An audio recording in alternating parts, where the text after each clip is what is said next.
Good morning everyone. बच्चों, हमने कक्षा 10 के विज्ञान के जैव प्रक्रम के भाग 3 पढ़ चुके हैं, पोषण, श्वसन और परिवहन। अब भाग 4 में हम उत्सर्जन पढ़ेंगे। तो अभी हम पढ़ने जा रहे हैं जैव प्रक्रम का भाग 4। आइए पढ़ते हैं उत्सर्जन तंत्र।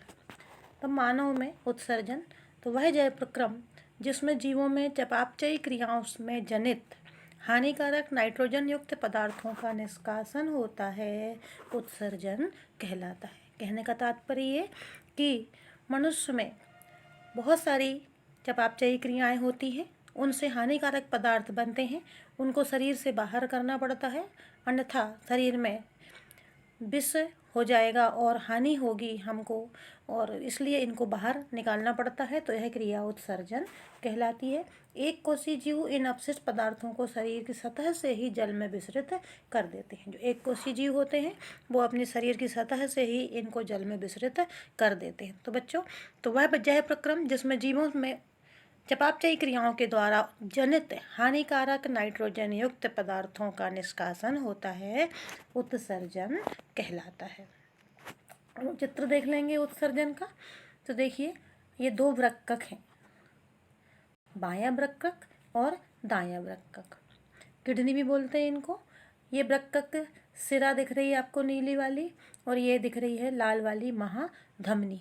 ये रक्त लेकर आती है छानने के लिए, और वृक्कक से ही निकली है ये धागे नुमा संरचना आपको दिखाई दे रही है। ये है मूत्रवाहिनी। ये क्या है? मूत्रवाहिनी। ये दो दिख रही हैं आपको, दोनों वृक्कक से एक एक मूत्रवाहिनी निकली है और आके मूत्राशय में खुल रही हैं। यहाँ पर मूत्र इकट्ठा हो जाता है और फिर यूरेथ्रा के द्वारा बाहर कर दिया जाता है। तो हमने देखा उत्सर्जन तंत्र बहुत महत्वपूर्ण है बच्चों। ये चित्र परीक्षा में प्रतिवर्ष 4 नंबर में पूछा जाता है। तो बायां वृक्कक, दायां वृक्कक, दो मूत्रवाहिनी और मूत्राशय, और ये सिरा और ये धमनी। अब मानव उत्सर्जन तंत्र में उपस्थित अंग कौन कौन से हैं जो भाग लेते हैं इस क्रिया में? तो है एक जोड़ा वृक्कक, जो मैंने अभी बताई आपको, ये दो वृक्कक, एक जोड़ा मूत्रवाहिनी, एक ये और एक ये, एक मूत्राशय ये, और एक मूत्र मार्ग। इस प्रकार इन 4 1 2 3 4 से मानव का उत्सर्जन तंत्र कंप्लीट होता है, पूर्ण होता है। अब देखिए कि वृक्कक में मूत्र बनने के बाद मूत्रवाहिनी से होता हुआ मूत्राशय में एकत्रित होता है, जैसा कि मैंने आपको अभी बताया। तो मूत्र बनने का उद्देश्य रुधिर में से वर्ज्य हानिकारक अपशिष्ट पदार्थों को छानकर बाहर करना है। जो हानिकारक पदार्थ हमारे शरीर में हैं उनको बाहर निकालना ही क्या कहलाता है? उत्सर्जन। तब वृक्कक में मूत्र निर्माण की प्रक्रिया कैसे होती है, अब इसको समझेंगे कि वृक्कक की संरचनात्मक एवं क्रियात्मक इकाई वृक्काणु या नेफ्रॉन कहलाती है। ये आपको ऑब्जेक्टिव में पूछा जाता है कि वृक्कक की संरचनात्मक एवं क्रियात्मक इकाई वृक्काणु कहलाती है। वृक्काणु के मुख्य भाग इस प्रकार हैं। पहला है कोशिका गुच्छ, दूसरा है बोमन संपुट, तीसरा है नलिकाकार भाग और चौथा है संग्राहक वाहिनी। कोशिका गुच्छ, ये ग्लोमेरुलस बोलते हैं इसको। यह पतली भित्ति वाला रुधिर कोशिकाओं का गुच्छा होता है। बोमन संपुट, एक कप के समान संरचना होती है बोमन संपुट, यहाँ पर छनने की क्रिया होती है। नलिकाकार भाग, यहाँ से छन छन के जो अपशिष्ट पदार्थ हैं आते हैं और संग्राहक नलिका में एकत्रित होते हैं। चित्र देख लेंगे हम नेफ्रॉन का। बच्चों, हमारी एक एक किडनी में ऐसे लाखों नेफ्रॉन पाए जाते हैं। ये एक की संरचना दिखा रही हूँ मैं आपको, लेकिन ऐसे लाखों नेफ्रॉन हमारी किडनी में पाए जाते हैं और यह छानने का कार्य करते हैं। रक्त में से अपशिष्ट पदार्थों को छानने का कार्य ये करते हैं। तो 4 भाग देखे थे हमने। पहला है तो कोशिका गुच्छ, ग्लोमेरुलस, उसके पास है ये बोमन संपुट, और यहाँ पर ये नलिका, यहाँ पर आकर इकट्ठा हो रहा है। तो छात्रों, कई बार क्या होता है, कुछ जरूरी पदार्थ भी जैसे ग्लूकोज, लवण भी छनकर इस नलिका में आ जाते हैं।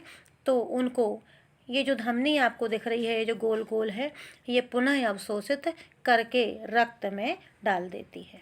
तो छनने की क्रिया हो गई, ये गुच्छ दिख गया आपको, ये बोमन संपुट दिख गया, ये नलिका दिख गई, यहीं पर हेनले का लूप होता है और ये संग्राहक नलिका कहाँ जाके खुलती है? मूत्रवाहिनी में।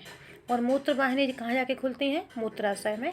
इस प्रकार एक वृक्क के हमने एक नेफ्रॉन की संरचना देखी है, ऐसे लाखों नेफ्रॉन किडनी में पाए जाते हैं। हम इसको और समझ लेंगे कि कोशिका गुच्छ निस्यंदन, जब वृक्क धमनी की शाखा वृक्काणु में प्रवेश करती है तब जल, लवण, ग्लूकोज, अमीनो अम्ल व अन्य नाइट्रोजनी अपशिष्ट पदार्थ कोशिका गुच्छ में से छनकर बोमन संपुट में आ जाते हैं। ये छनने की क्रिया कहाँ हो गई? ग्लोमेरुलस में। अब देखिए वर्णात्मक पुनः अवशोषण कि वृक्काणु के नलिकाकार भाग में शरीर के लिए उपयोगी पदार्थ जैसे ग्लूकोज, अमीनो लवण अम्ल, लवण, जल भी निकल जाते हैं तो उनका पुनः अवशोषण कर लिया जाता है। इसको बोलते हैं वर्णात्मक पुनः अवशोषण। इसके बाद है नलिका स्त्रावण, यूरिया, अतिरिक्त जल व लवण जैसे उत्सर्जी पदार्थ वृक्काणु के नलिकाकार भाग के अंतिम सिरे में चले जाते हैं और मूत्र का निर्माण करते हैं। वहाँ से मूत्र संग्राहक वाहिनी व मूत्र वाहिनी से होता हुआ मूत्राशय में अस्थायी रूप से संग्रहित रहता है तथा मूत्राशय के दाब द्वारा मूत्र मार्ग से बाहर निकल जाता है। आप भली भांति समझ गए होंगे कि किस प्रकार उत्सर्जन तंत्र, उसके बाद नेफ्रॉन, उसके बाद ये तीन पद हैं जिस प्रकार मूत्र निर्माण की क्रिया होती है, आपको समझ में आया। कृत्रिम वृक्क, आर्टिफिशियल किडनी। बच्चों, जब कोई व्यक्ति बीमार हो जाता है, किडनी में कुछ प्रकार की परेशानी आ जाती है या किडनी कार्य करना बंद कर देती है तो व्यक्ति बीमार हो जाता है, उसको किडनी की समस्या हो जाती है उसको, और जो छानने की क्रिया है मतलब हमारे रक्त में से जो अपशिष्ट पदार्थ हैं उनको छानने की क्रिया बंद हो जाती है, तो उसके लिए यह है कृत्रिम वृक्क।